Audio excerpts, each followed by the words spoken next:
almost like living in something that was a really bad dream. Okay, this has happened. None of it makes sense because it wasn't real. It just wasn't real.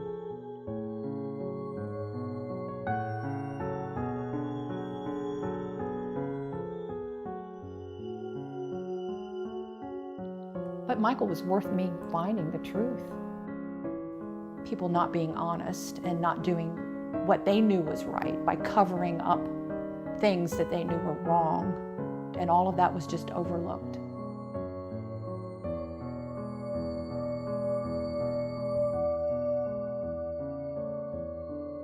A student from Niceville is dead from a fire in his dormitory building. Michael Minger was a sophomore at Murray State University in Kentucky. Michael Minger dies after an arsonist sets a fire to a Murray State University dorm. No one has been convicted in criminal court for starting that fire. Michael Minger's mother has filed civil lawsuits.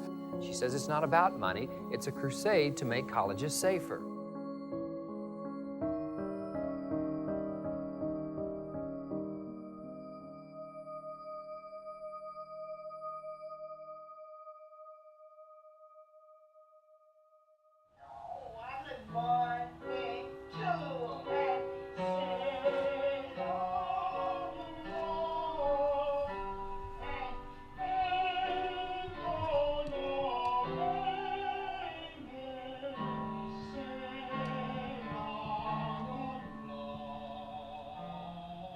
And I loved being a mom. I really did. I wasn't so sure that I would be great in that role because I expect a lot, but I really adapted, and it was a wonderful time in my life, definitely.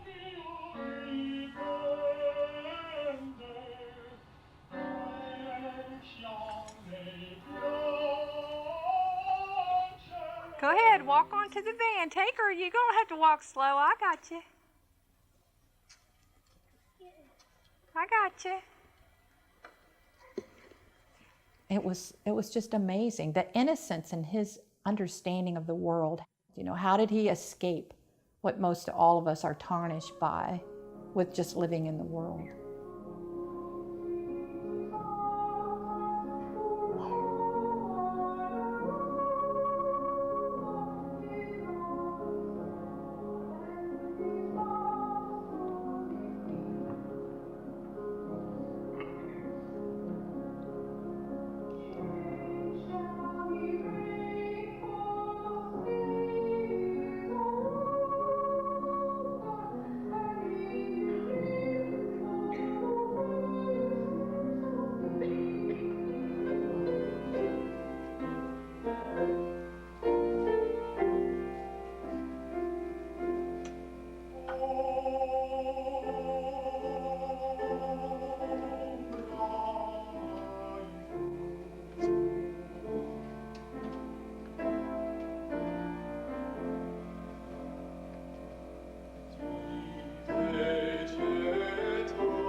I realized really at an early age, Michael was very musical.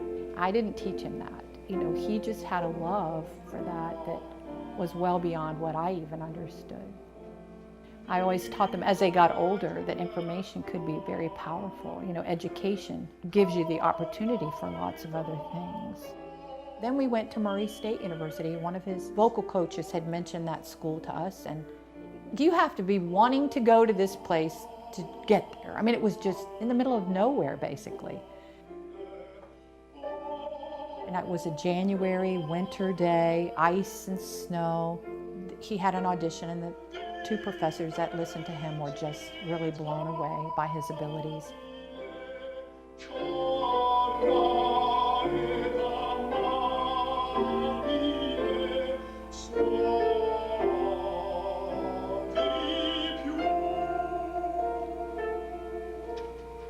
He came out and we were standing in the parking lot, and I was standing there in ice and snow with these high heels on that I shouldn't have had on. I should have had on boots. And he looked at me and smiled so big and gave me this high five and goes, "This is it, Mom. This is where I want to go."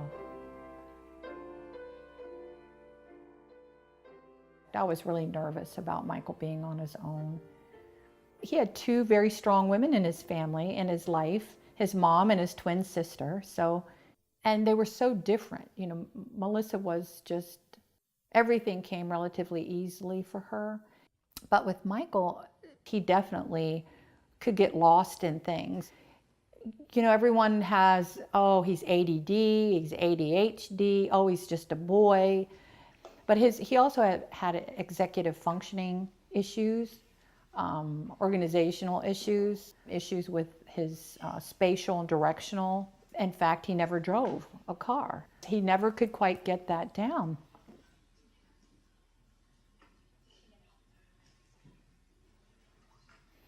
So I had talked to the housing people about getting him out of the dorm because I was concerned about some safety issues. And for Michael, there were specific things that needed to be in place for him. Like if you have a blind child, there's specific needs that they have. If you have a child in a wheelchair, you don't put them in a room where they can't get through the door. So if you have a child with cognitive issues where they process information differently, there has to be things in place for that child as well. I just knew that I didn't want him here. If they couldn't, you know, really help out and work together for Michael's best interest. You know, and Michael said, "Mom, please let me stay." He only had one more semester to have to live in the dorm. One more semester. And it was really hard to tell him goodbye. I cried. Oh, I cried so hard. I just did not want to leave him there.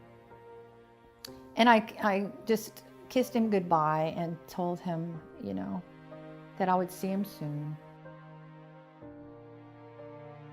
And that Sunday morning, he called me and there had been a fire in his dorm. And he was so upset. And so I called the dorm folks and they said, "Oh, something accidentally spilled in the hallway, nothing to worry about, Mrs. Minger, everything's okay." And then I said, "I'm gonna call the fire," I told them, "I'm gonna call the fire department, see if they know anything more." They said, no, you don't need to do that. We will call you.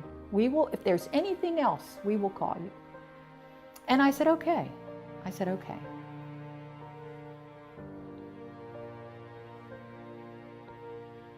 And so I thought, well, maybe I am being a little overreactive to all of this. And Friday morning, about just a few minutes after 6 a.m., the phone rang and I handed the phone to my husband and I heard him say, "What do you mean there was another one?" And then I heard my husband say, "What do you mean Michael's gone?" He took the phone away a little from his mouth and he looked at me and he goes, "Michael's dead." And I said, "What do you mean he's dead?" He said, "There was another fire and Michael died in the fire." So I was rocking and screaming, I was wailing, I think it's pretty much making inhuman sounds. Sounds I guess animals make in the wild when they lose their young. I don't know. But it was a sound you just don't hear every day. Then, you know, my brain started into a mode of, you know, what do I do now? You know, I have to go get him.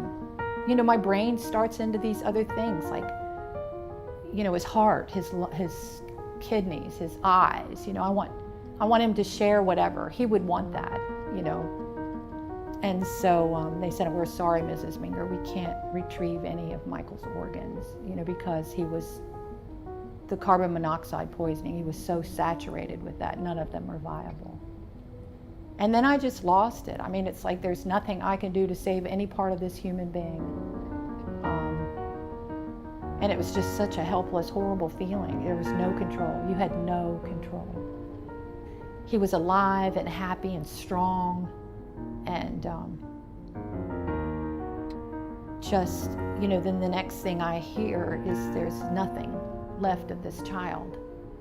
And I can't even have him. I can't get him. I can't hold him. I can't touch him. I can't do anything.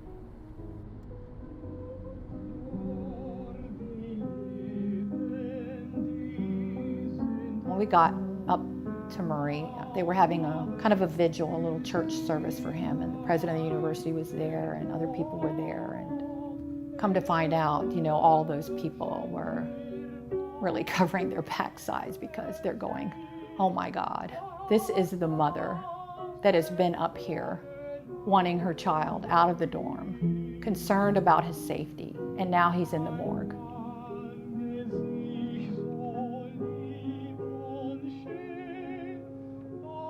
When we collected Michael's body, we didn't want Michael's casket in the belly of an airplane. We wanted him with us.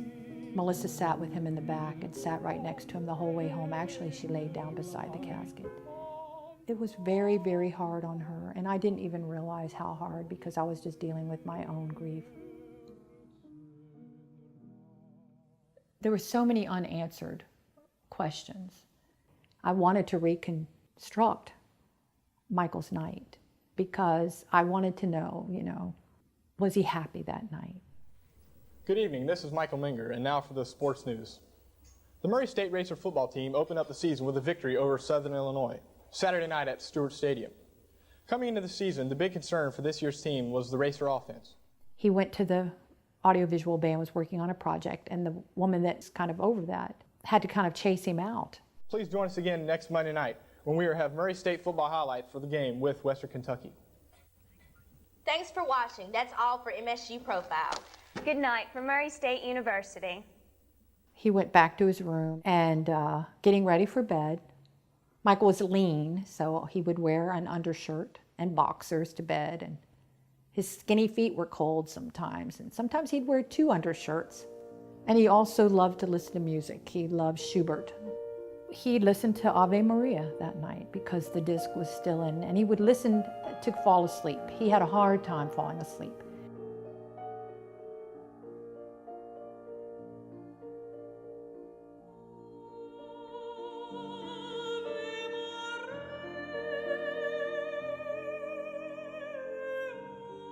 And then someone else came into the picture, having issues with a young lady, a girlfriend, and because this person was trying to manipulate the affections of a young woman, and they had bought $1 worth of gas and poured it up and down the hallway and ignited it.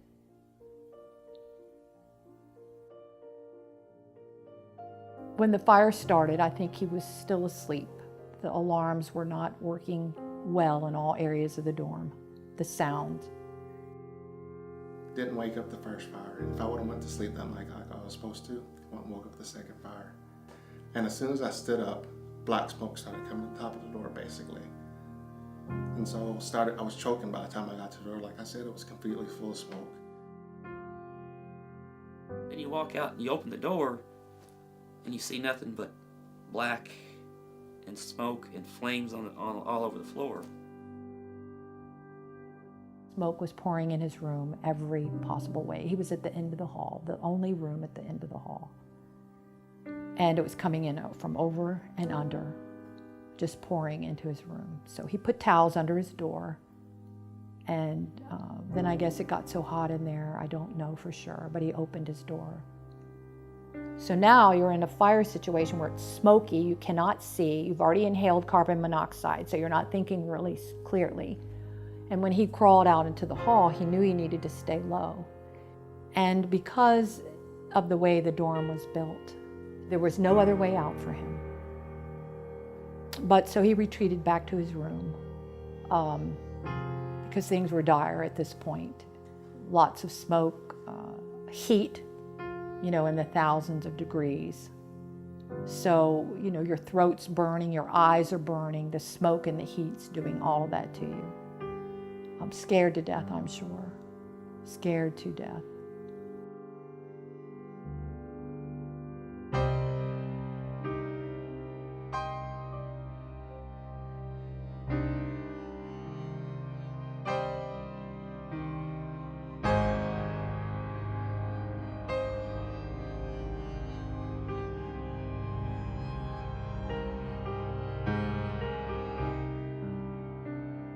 Because it's like, what do I do now?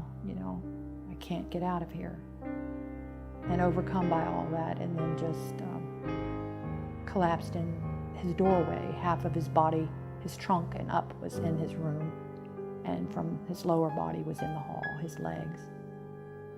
And the firemen didn't see him on the first pass, but they kicked his legs when they came around the second pass. He was close to death.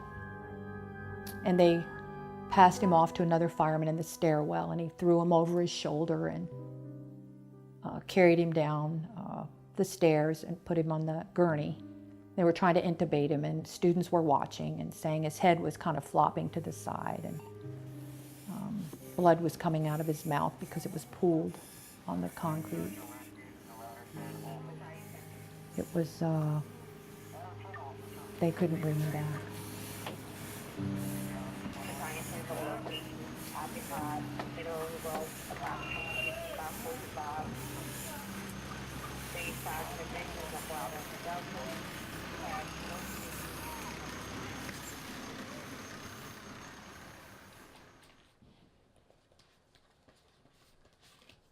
What happened, happened. And it was selfishness that I would have wanted Michael to live in that condition because his vocal cords were destroyed. He was a singer. He wanted to be a sports broadcaster. So he would have been a young man trapped in his body, not being able to do the things, just for me to want him to have been there living, because it wouldn't have been the existence he dreamed about. You know, it was the end to a beautiful, beautiful life. The impact of this kind of a catastrophic incident it can have on you, the stress on your entire body is extreme. You know, I lost some of my hair. Didn't want to eat anything, really. I did get breast cancer and had a double mastectomy. It impacted our marriage. I wanted to hold the door of Michael's life open, and my husband wanted to close the door. Everyone has to deal with it how they have to deal with it to get through it. There were so many unanswered questions, but I just started asking questions, and they unfortunately led to many more questions until I found out this really ugly story, or ugly truth. It wasn't a story. I wanted to get to the bottom of this. How can this many things be wrong and nobody pays attention to it? How does that work in our society? How does that work? All the things that were wrong, all the protective measures and things that they had been told to put in place were not there.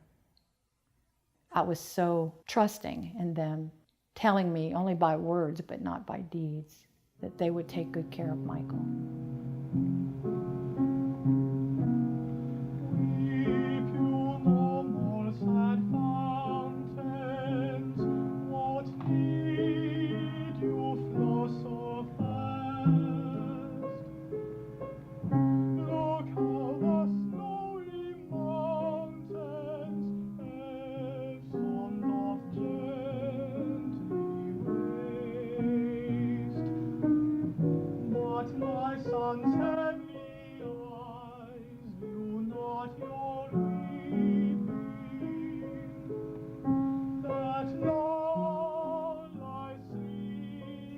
And I'd always taught Michael, you know, kids your own age or peers, Michael, they don't always know. Go to the authorities. And in this case, the authorities failed us all. None of them were telling us what they knew. We didn't know what they knew. We didn't know the condition of that dormitory. We didn't know that it was, you know, had so many issues, fire safety issues. The university knew. It's what they knew and we did not know and could not have known. Parents don't know what's behind the walls. They know. They knew. Things that these intelligent people knew. And just looked the other way for the dollar, for the inconvenience. Even the housing director said, no, we don't shut down the dorm to do that because we have summer camps for kids. They wanted the income. They didn't care about putting sprinklers in, even though the fire marshal's office required it. Even though their own government gave them, state government gave them the money to do it. The more you ask, I mean, it became almost impossible to realize and understand all that was wrong. But I wasn't giving up. I mean, it was frustrating, it was exhausting, I drove around that state trying to find people that would help me. Literally, I mean, I remember going through cornfields and back roads and being lost and crying and carrying my suitcases up and down the stairs to these hotels, motels, mostly motels. It was a very lonely, it's almost like living in something that was a really bad dream. Michael deserved the truth, and Michael deserved justice. I knew something had to be done. I didn't really know what I was doing. I wanted the truth to be known. And it's hidden in all the documents. It's hidden in the depositions. And it was very difficult. It was very hard to know who you could trust and who you shouldn't trust. Because the number one thing was for them to, to take care of the integrity of the university and what they had done and not done over a 20-year span. I didn't want anybody's money. But what we did get to pay the attorney's fees and all, a settlement from the university, our family got $200,000. The attorney for the school said, "You'll never get a dime out of us." We got 2 million dimes to set up the Michael Minger Memorial Foundation. So, and we do the work we do today. Mr. President, members of the Senate, seated to the President's left, you'll see Mrs. Minger, who lost her son in that terrible fire at Murray State University in 1998. The provisions of this bill will ensure that what happened there will not happen again in Kentucky. One of the provisions of this act is that it will be named the Michael Minger Act. The matter before the body is the final passage of House Bill 322. Mr. Clerk, please call the roll. Senator Adams, Senator Bailey, Senator Blevins, Senator Moore, Senator Neal, Senator Pendleton, Senator Robinson, Senator Roding. I just wanted to explain my aye vote and to thank the young lady up there. She made sure that here in Kentucky, our students are going to be safe. Senator Torrey, Senator Westwood, Senator Williams, Aye. Senator Worley. Aye. There being 37 ayes and no nays, House Bill 322 is passed by this body unanimously. Congratulations.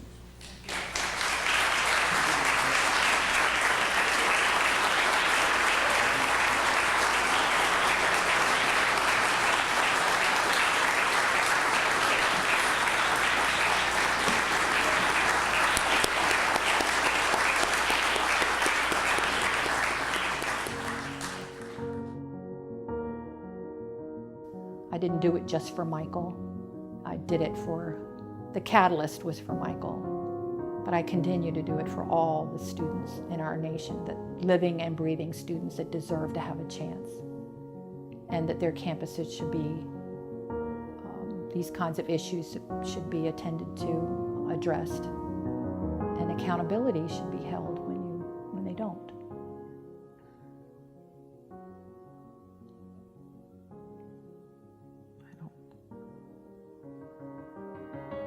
I don't think it'll be over until, I draw my last breath. So, as I said before, these kids deserve better than that. And I know he was my son, and I know the way he looked at the world. He didn't deserve what was handed to him and people lying to him. So yeah, I'll continue to do that until I draw my last breath.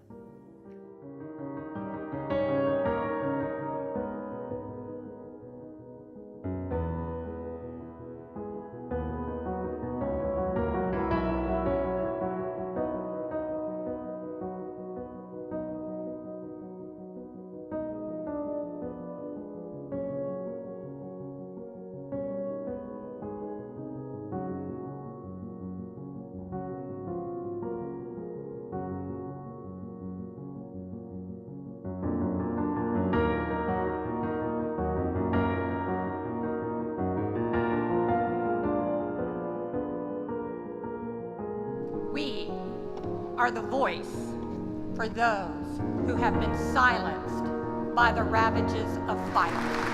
Thank you.